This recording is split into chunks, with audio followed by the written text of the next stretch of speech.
நம்ம மனசுல நம்ம எல்லாருக்குமே ஒரு கேள்வி இருக்குங்க. நம்ம வாழ்க்கையில இந்த நிலையில இருக்கிறதுக்கு உண்டான காரணம் என்ன?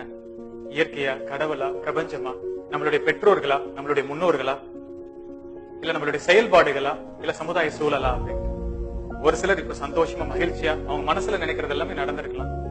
இன்னும் ஒரு சிலர் பாத்தீங்கன்னா நிறைய பிரச்சனைகள்ல, சவால்கள்ல, வியாதியில, பல போராட்டங்களுக்கு மத்தியில இருக்கலாங்க. இதுக்கெல்லாம் காரணம் என்ன? அறிவியல் ரீதியா சொல்லணும் அப்படின்னு பாத்தீங்கன்னா, ஒரு மனிதனுடைய எண்ணங்கள், அவனுடைய உணர்வுகள், அவன் பேசக்கூடிய வார்த்தைகள், அவனுடைய நம்பிக்கைகள், அவனுடைய பிரார்த்தனைகள் தான் அவனை வடிவமைக்குது அப்படின்னு சொல்லி நிறைய ஆராய்ச்சியாளர்கள் சொல்றாங்க. டாக்டர் மாசுரு எமட்டோ ஜப்பான்ல ஒரு தலை சிறந்த ஒரு ஆராய்ச்சியாளர். கடந்த 2 வருஷத்துக்கு முன்னாடி அவர் இறந்துட்டார். ஆனா அவருடைய கண்டுபிடிப்புகள் உலகத்தில் இருக்கக்கூடிய விஞ்ஞானிகள், ஆராய்ச்சியாளர்களை திரும்பி பார்க்க வச்சதுங்க. மனிதனுடைய எண்ணங்கள், அவனுடைய உணர்வுகள், அவனுடைய நம்பிக்கைகள், அவனுடைய பிரார்த்தனைகள், அவன் பேசுற வார்த்தைகள் அவனுடைய வாழ்க்கையை வடிவமைக்கிறதா அவர் ஆராய்ச்சி பூர்வமா நிரூபிச்சார். இதுக்கு தண்ணீரை அவர் ஒரு மிக முக்கியமான கருவியா பயன்படுத்தினார். உதாரணத்துக்கு ஒரு கண்ணாடி ஜார்ல தண்ணியை ஊத்தி ஒரு சின்ன காகிதத்துல அன்புன்ற வார்த்தையை எழுதி அதை உள்முகமா தெரியுற மாதிரி ஒட்டினார். சில நிமிடங்கள் கழிச்சு அந்த தண்ணீரை அவர் உரைய வச்சு ஒரு ஸ்பெஷல் மைக்ரோஸ்கோப் வழியா பாக்குறப்ப அந்த தண்ணீருடைய மூலக்கூறுகள் அற்புதமான வடிவத்தை வெளிப்படுத்துச்சுங்க. அதே கண்ணாடி ஜார்ல அந்த அன்புங்கிற வார்த்தையை எடுத்துட்டு முட்டாள்ன்ற ஒரு வார்த்தையை அவர் எழுதி ஒட்டினார்.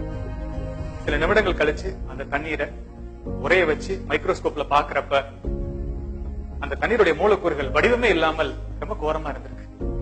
அதே மாதிரி தண்ணீர் கிட்ட பாசிட்டிவான வார்த்தைகளை உச்சரிக்கிறப்ப, நான் ஆரோக்கியமா இருக்கேன், நான் சந்தோஷமா இருக்கேன் அப்படின்ற வார்த்தைகளை எக்ஸ்போஸ் பண்றப்ப அந்த தண்ணீர் வந்து ரொம்ப அற்புதமான வடிவத்தை வெளிப்படுத்தினதா டாக்டர் எமோட்டோ அவர்கள் சொல்றாரு. அதே மாதிரி ரொம்ப எதிர்மறையான வார்த்தைகள் தண்ணீருக்கு நம்ம எக்ஸ்போஸ் பண்றப்ப, நான் கவலையா இருக்கேன், நான் சோகமா இருக்கேன் அப்படின்ற வார்த்தைகளை தண்ணீருக்கு நம்ம எக்ஸ்போஸ் பண்ணி அந்த தண்ணீரை வந்து அவரு மைக்ரோஸ்கோப்ல பாக்குறப்ப பாத்தீங்கன்னா அது ரொம்ப வந்து ஒரு கோரமான வடிவத்தை வெளிப்படுத்தினதா டாக்டர் எமோட்டோ சொல்றாரு. அதே மாதிரி நம்மளுடைய எண்ணங்கள், நம்மளுடைய உணர்வுகளையும் தண்ணீர்னால கிரகிக்க முடியுது. தண்ணீருக்கு மனிதனுடைய உணர்வுகளை உள்வாங்கக்கூடிய தன்மை இருக்கு. தண்ணீருக்கு வந்து உணர்வு நிலை இருக்கு அப்படின்ற மிக முக்கியமான ஒரு கண்டுபிடிப்பை டாக்டர் எமோட்டோ அவர்கள் கண்டுபிடிச்சார். ஜப்பான்ல ஃபியூஜிவரா அப்படின்ற ஒரு டேம் வந்து பாத்தீங்கன்னா ரொம்ப துர்நாற்றம் அடிச்சு ரொம்ப மாசுபடிச்சு இருந்திருக்குங்க. அந்த தண்ணீர் சாம்பிள் எடுத்து டாக்டர் எமோட்டோ அவர்கள் உரைய வச்சு ஒரு மைக்ரோஸ்கோப்ல பாக்குறப்ப ரொம்ப கோரமான வடிவத்துல அது இருந்திருக்கு. நிறைய புத்த துறவிகள் அந்த இடத்துக்கு கூட்டிட்டு போய் டாக்டர் எமோட்டோ அவர்கள் என்ன பண்ணாருன்னா ஒரு மணி நேரம் பிரார்த்தனை, தியானம் பண்ணி அந்த தண்ணீரை எல்லாரும் ஆசீர்வதிச்சிருக்காங்க. அதுக்கப்புறம் அந்த தண்ணீரை டெஸ்ட் பண்ணி பாக்குறப்ப பாத்தீங்கன்னா அந்த தண்ணீருடைய மூலக்கூறுகளை ரொம்ப அற்புதமான வடிவத்தை அது வெளிப்படுத்தினதா டாக்டர் எமோட்டோ அவர் சொல்றாரு. சில மணி நேரத்துல பெரிய மாற்றத்தை அந்த தண்ணீர் கிட்ட பார்க்க முடிஞ்சதா டாக்டர் சொல்றாரு. தண்ணீருடைய துர்நாற்றங்கள் போயிருக்கு, தண்ணீருடைய நிறம் மாறினதா சொல்றேன்.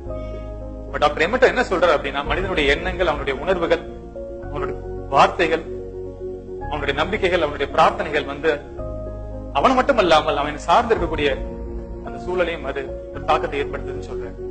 மனிதனுடைய உடல்ல 70% தண்ணீர் இருக்குங்க. அப்ப நம்ம எதிர்மறையான சிந்தனைகளும் உணர்வுகளும் நம்ம வெளிப்படுத்துறப்ப நம்ம உடல் இருக்கக்கூடிய உறுப்புகளும் அஃபெக்ட் ஆக ஆரம்பிக்குது. அதனாலதான் மருத்துவர்கள் என்ன சொல்றாங்க, நம்மளுடைய வியாதிகளுக்கு முக்கியமான காரணம் சைக்கோசோமேட்டிக் டிசார்டர் அப்படின்றாங்க. அதாவது மன ரீதியா டெவலப் ஆகிறதுதான் வியாதிகள் அப்படின்றாங்க. அதே மாதிரி நம்ம எதிர்மறையான எண்ணங்களும் உணர்வுகளும் நம்ம வெளிப்படுத்துறப்ப அது என்ன நடக்குதுன்னு பாத்தீங்கன்னா, நம்ம சுத்தி இருக்கக்கூடிய சூழல்ல ஒரு விதமான ஒரு நெகட்டிவ் எனர்ஜியோ இல்ல பாசிட்டிவ் எனர்ஜியோ அது கிரியேட் பண்ணுது. அதுதான் வந்து ஹேடோ எனர்ஜி அப்படின்னு சொல்லி டாக்டர் எமோட்டோ சொல்றேன். ஒரு சில வீட்டுக்கு நம்ம போனோம்னா அந்த வீட்டுல ரொம்ப நேரம் இருக்க முடியாதுங்க. உடனே வெளியே வரணும்னு தோணும். அதுக்கு காரணம் என்ன அப்படின்னா, எதிர்மறையான எண்ணங்கள் உணர்வுகள் அந்த வீட்டுல அதிகமா வெளிப்படுத்திருப்பாங்க. ஒரு எனர்ஜி, ஒரு சக்தி இருக்கும் அப்படின்னு சொல்லி டாக்டர் எமோட்டோ சொல்றாரு. ஆனா ஒரு கோயிலுக்கோ, ஒரு சர்ச்சுக்கோ, ஒரு மாஸ்க்குக்கோ நம்ம போனோம்னா ஒரு மன அமைதியா, மன ரம்மியமா நம்ம அந்த இடத்துல இருந்துட்டு வரோம். இதுக்கு காரணம் அந்த மாதிரி ஒரு பாசிட்டிவான ஹேடோ சக்தி அந்த இடத்துல இருக்கும் டாக்டர் எமோட்டோ சொல்றாங்க. இயற்கை பேரழிவுகள் நடப்பதற்கான முக்கியமான காரணம் என்னன்னு பாத்தீங்க அப்படின்னா, ஒட்டுமொத்த மக்களுடைய எதிர்மறையான எண்ணங்கள், உணர்வுகள் வந்து நம்ம பூமியினுடைய எலக்ட்ரோ மேக்னெட்டிக் வைப்ரேஷன் அஃபெக்ட் பண்ணி சுனாமி, எர்த்குவேக் உருவாகிறதுக்குண்டான சாத்தியத்தை ஏற்படுத்துதுன்னு சொல்லி டாக்டர் எமோட்டோ சொல்றாரு. மீடியாக்கள்ல ப்ரொஜெக்ட் பண்ணக்கூடிய எதிர்மறையான அந்த செய்திகள் அதுவும் ஒரு மிகப்பெரிய ஒரு எதிர்மறையான ஹேடோ எனர்ஜியை கிரியேட் பண்ணுதுன்னு சொல்லி டாக்டர் எமோட்டோ அவர்கள் சொல்றாரு.